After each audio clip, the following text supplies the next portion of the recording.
Pemutusan hubungan kerja mulai marak terjadi. Dari sejumlah pemerintahan nasional menyampaikan ada ribuan pekerja yang sudah di-PHK sampai dengan Juni 2024. Pemutusan hubungan kerja ini sendiri terjadi hampir di semua sektor. Penyebab pemutusan hubungan kerja utamanya karena nilai rupiah menurun. Informasi terakhir, rupiah terhadap dolar sudah menyentuh angka 16.300 per dolar Amerika. Perekonomian di dunia memang sedang tidak baik-baik saja. Hal ini dipicu oleh beberapa hal. Salah satunya adalah efek COVID-19 yang belum reda sampai dengan saat ini.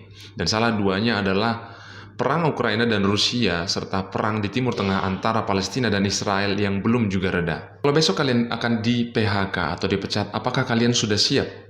Apa yang harus kalian lakukan sebagai pekerja, sebagai antisipasi untuk menghadapi apabila suatu saat nanti kalian menghadapi pemutusan hubungan kerja? Atau apabila kalian sekarang sedang dalam proses pemutusan hubungan kerja, apa yang harus kalian lakukan dan apa yang harus kalian siapkan? Lalu apakah memang kalian sudah siap sebagai pekerja untuk menghadapi pemutusan hubungan kerja? Bagaimana undang-undang di Indonesia mengatur tentang pemutusan hubungan kerja? Pemutusan hubungan kerja atau pengakhiran hubungan kerja pada prinsipnya bisa terjadi karena dua hal, yaitu secara sukarela dan yang kedua secara tidak sukarela atau memang wajib atau harus dilakukan. Pemutusan hubungan kerja karena sukarela itu bisa terjadi karena beberapa hal, antara lain pekerja sudah masuk ke masa pensiun, yang kedua kontrak masa kerja si pekerja sudah berakhir, dan yang ketiga adalah pekerja mengundurkan diri.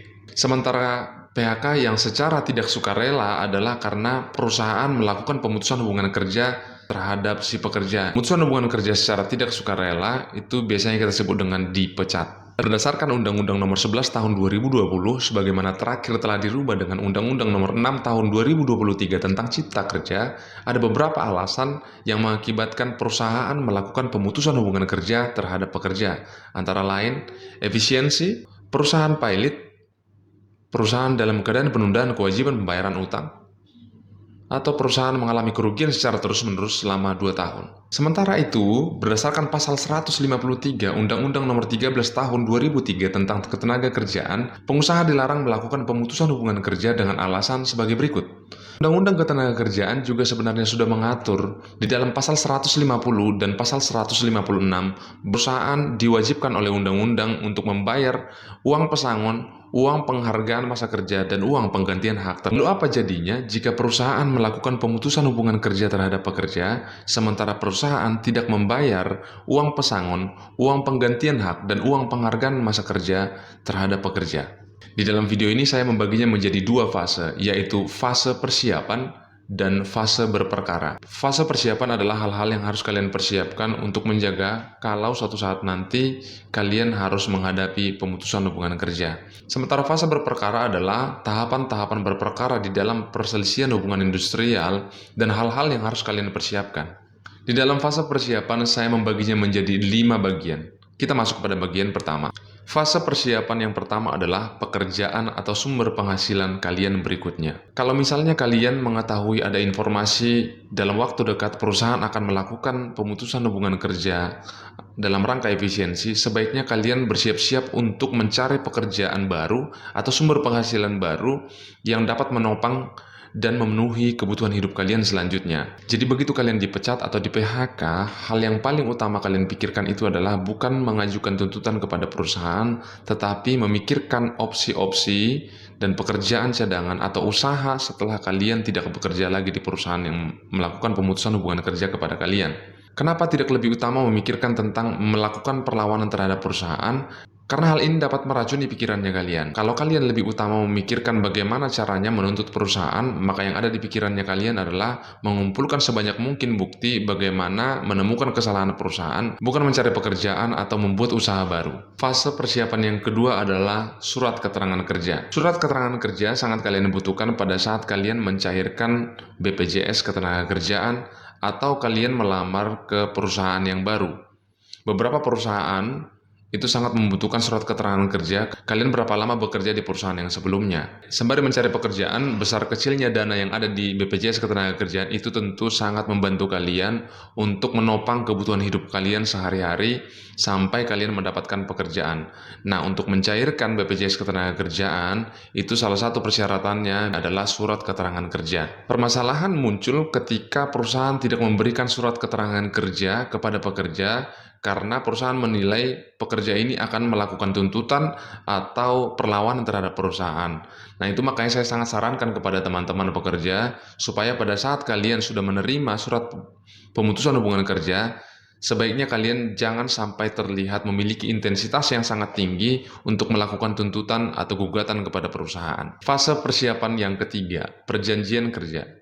Perjanjian kerja merupakan kesepakatan yang mengatur adanya hubungan hukum antara perusahaan dengan pekerja. Jadi perjanjian kerja merupakan hal yang utama yang mendasari semua kiprah kalian sebagai pekerja di dalam perusahaan. Jika ternyata kalian sudah mendapatkan informasi kalau perusahaan akan melakukan efisiensi dan melakukan pemutusan hubungan kerja, termasuk kalian di dalamnya, maka mungkin kalian akan mencari pekerjaan baru atau usaha baru. Kalau kalian mencari pekerjaan baru, sebaiknya kalian membuat perjanjian kerja ini menjadi salah satu opsi yang harus kalian pertimbangkan dengan baik-baik. Banyak kejadian perjanjian kerja tidak diberikan kepada pekerja pada saat sudah ditandatanganinya perjanjian kerja. Nah, mengenai hal ini, saya sangat menyarankan kalian untuk memintanya dengan baik-baik kepada perusahaan. Lalu apa hubungannya perjanjian kerja dengan PHK? Di dalam perjanjian kerja disebutkan hak-hak dan kewajiban kalian sebagai pekerja, serta hak dan kewajiban perusahaan terhadap kalian. Apa saja yang dilarang untuk kalian lakukan bisa saja dimuat dalam perjanjian kerja, tetapi bisa juga dimuat dalam peraturan perusahaan. Mengenai peraturan perusahaan sendiri, ini memang bisa satu kesatuan yang tidak terpisahkan dengan perjanjian kerja.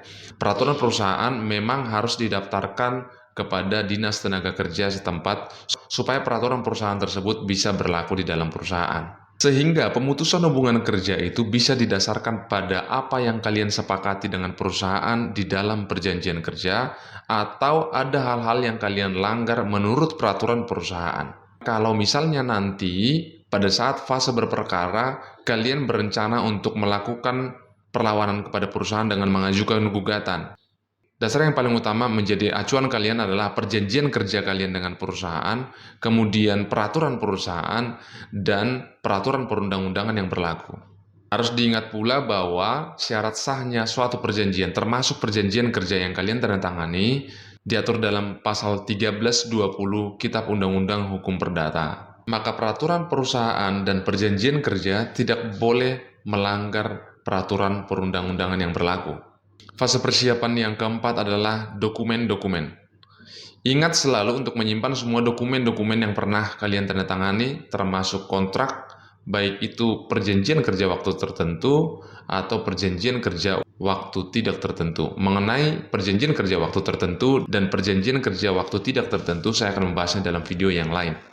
Selain perjanjian kerja, lalu dokumen pengangkatan kalian sebagai tenaga kerja, kemudian slip gaji, kalian harus ingat juga untuk menyimpan dokumen-dokumen lain yang berhubungan dengan pekerjaan kalian. Antara lain, tanda terima dokumen, memo-memo persetujuan yang mungkin ditandatangani oleh atasan atau pimpinannya kalian, serta dokumen-dokumen pengeluaran uang yang mungkin berdasarkan tanggung jawab kalian di perusahaan tersebut, kalian mengeluarkannya. Dan semua dokumen tersebut setidaknya kalian harus bisa dokumentasi dengan baik, kalian harus simpan dengan baik. Fase persiapan yang kelima atau yang terakhir adalah kelemahan perusahaan. Satu skill yang harus dimiliki oleh seorang praktisi hukum atau advokat dan umumnya tidak dimiliki oleh orang lain adalah angle atau sudut pandang melihat sebuah persoalan atau persoalan hukum secara holistik atau menyeluruh. Bagi orang yang di PHK, menjadikan persoalan PHK ini menjadi sebuah persoalan utama yang harus dikulik tentu tidak ada salahnya, tetapi tidak sepenuhnya benar dan dapat menjadi sebuah kelemahan. Sejak jauh-jauh hari, jika melihat gelagat sebuah perusahaan tidak baik, simpanlah kekurangan perusahaan tersebut, terlebih jika kelemahan itu adalah sebuah pelanggaran hukum. Bagi seorang advokat, melihat kelemahan lawan itu menjadi suatu hal yang paling utama harus dipikirkan ketika menghadapi suatu persoalan atau perkara. Karena ketika masuk ke meja perundingan atau negosiasi, kelemahan lawan bisa menjadi satu hal yang dapat dimanfaatkan untuk melakukan perundingan atau negosiasi. Kalau misalnya perusahaan melakukan pemutusan hubungan kerja kepada pekerja, sementara tidak memberikan hak-hak yang harus didapatkan oleh pekerja, yaitu uang pesangon, penggantian hak, dan penghargaan masa kerja, maka kelemahan perusahaan, apalagi kelemahan tersebut merupakan pelanggaran hukum, maka kalian dapat menggunakannya sebagai senjata, baik ketika kalian berunding dengan perusahaan, maupun ketika berperkara di pengadilan dengan perusahaan.